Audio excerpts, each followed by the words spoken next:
obviously a tight loss last week. What sort of learnings do you take out of that result? A lot, to be fair. The fact that we're playing tight games for the last 2 or 3 seasons against the top 4 or 5 teams shows that we're playing good enough to be around the mark. But also, it just highlighted a few moments around the game where, if we get a few things wrong, where normally if we right that area, it doesn't lead to the outcome of maybe a score against or time of forward half against us. So there's a few things on the weekend against the D's where if we'd had our time again, we'd be a little bit sharper in a few areas. But the learnings around those kind of the moments in the game that kind of support the outcomes when you're 12 points up and try and stay 12 points up or try and get another goal to put some scoreboard pressure on. We kind of didn't get that part right. So there's always things to take out of the game. So again, going to this weekend against North Melbourne, if we can transfer some of the learnings that we were exposed to last week, it'd be a good sign for our group. Does it fill you with some confidence that, as you say, it was a little bit rusty in a few areas, but you're still able to be, so close against the D's?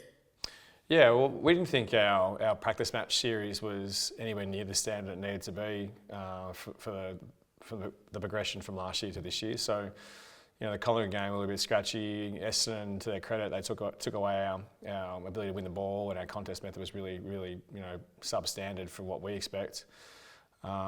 So to play round one with the level of intensity that's required was a really positive sign. So we made some giant leaps in a really short time from one week to the next.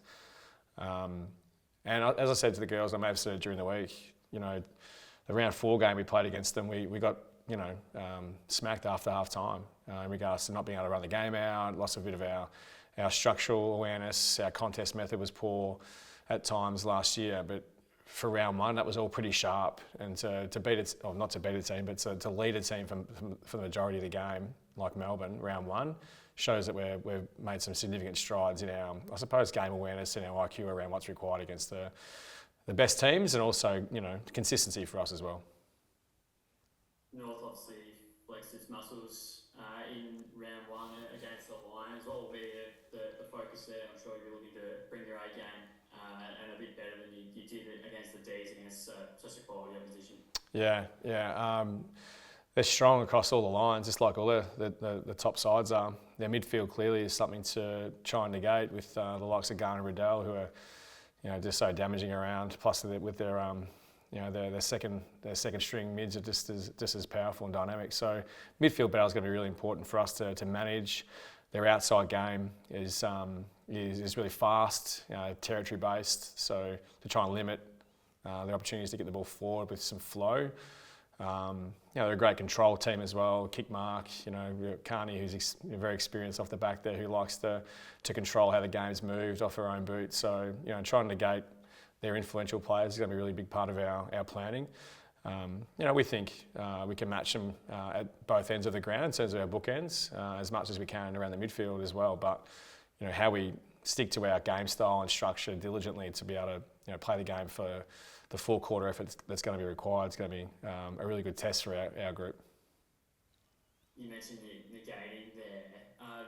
Do you think you'd actually put an out-and-out tag on someone like a Jazz Garner to quell her influence?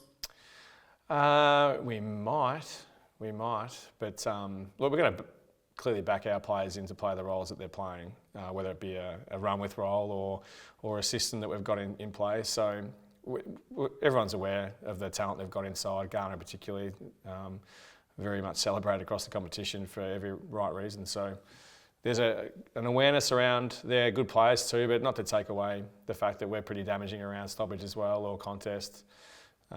Georgie and Nina and Amy had a great game last week, and our support players rolling through there can play a significant role too. So there's respect for the likes of Garner and the crew, but at the same time we've got to still back our own system to play the game on our terms. 3 inclusions last night. Obviously that's an extended squad. Are any expected to come in, and Chantel Mason was among those. Any inclusions for you guys this week? Being a Sunday game, we've still got a little bit of time today to have a discussion around that. Rach Kern's got a knock last week, so she's just watch this space for us. She's probably more likely to play, which is fine.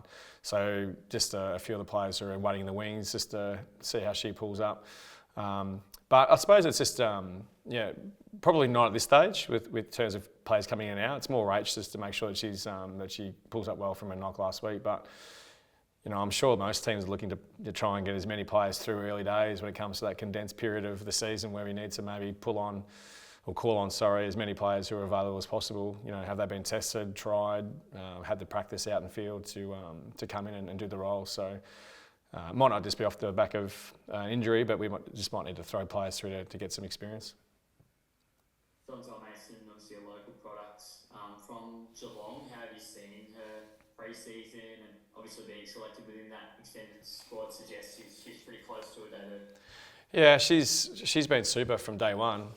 Drafted in December and hasn't really missed a session, to be honest. The way she's gone about high performance standards been super. Eager, motivated to get better as a footballer, improve her IQ. So she's pushing for selection, and we need that too. We need our group to be challenged from the playing group. She played a scrimmage game last week in horrendous conditions out at Deakin. That wasn't Deakin's fault, it was the wind out there. But she showed that she's smart enough and competitive enough to have an influence in games. She took a nice mark in the pocket and kicked a goal from not the type of Jeremy Cameron goal from last night, but certainly enough to show that she's quite strong around goals. So the way she's training and presenting, just better time before she plays, I reckon. And in terms of that scrimmage, obviously, as you said, that the weather wasn't too kind, but any others who are really pressing for selection and others who perform well in that scrimmage? Yeah, so Bella Smith did a pretty good job around stoppage. It was a highly contested game due to the weather, and she's shown that she's getting better and better with her stoppage craft and drive. So again, someone else is pushing our midfield to get better from our second tier. And then you've got Bridie O'Rourke, who once the game opened up, she showed her run and pace out on the outside as well, finished off with a nice goal. So yeah, the rest of them who played are still pushing.